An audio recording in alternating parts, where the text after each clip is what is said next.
So much to do in so little time. I know a lot of us operate in that state of overwhelm, and as you know, that just brings on stress, and we can't be in growth and protection at the same time. And when I am talking about growth, I'm talking about taking care of yourself. We think our kids are growing, but really our body can do one of two things. It can start to get more youthful, or it can start to age. And part of that aging process is the change in the physiology we have when we take on stress.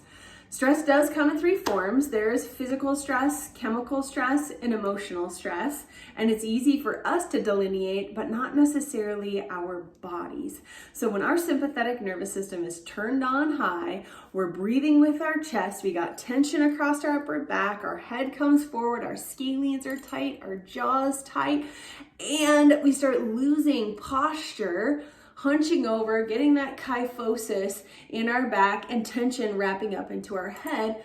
And that starts to interfere with our energy, our sleep, our ability to be able to provide for our families, and of course, be our best selves. And I know moms, when we start to not move well, we start to not feel well, we're not aging well, and that doesn't feel good at all.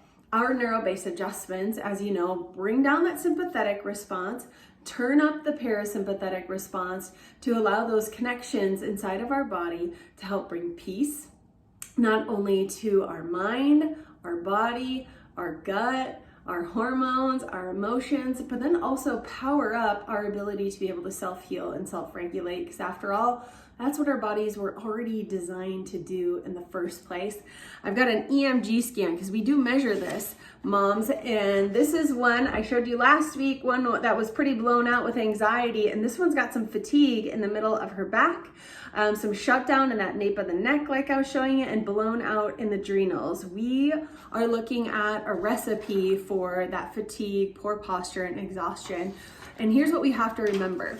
When we have abnormal movement inside of our body, just like we might see somebody who has truly aged and not aged gracefully, they're walking really slow, they might have some balance issues, they've got reflexes and agility, that's a problem. And we know that that didn't happen because they entered their 6th, 7th, or 8th decade of life. It was a slow progress over time.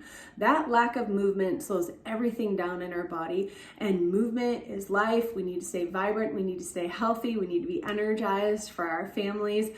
Moms, as you know, we have got a special going on this week for you and you alone. We want you to be your best self because, as you know, you make the world go round.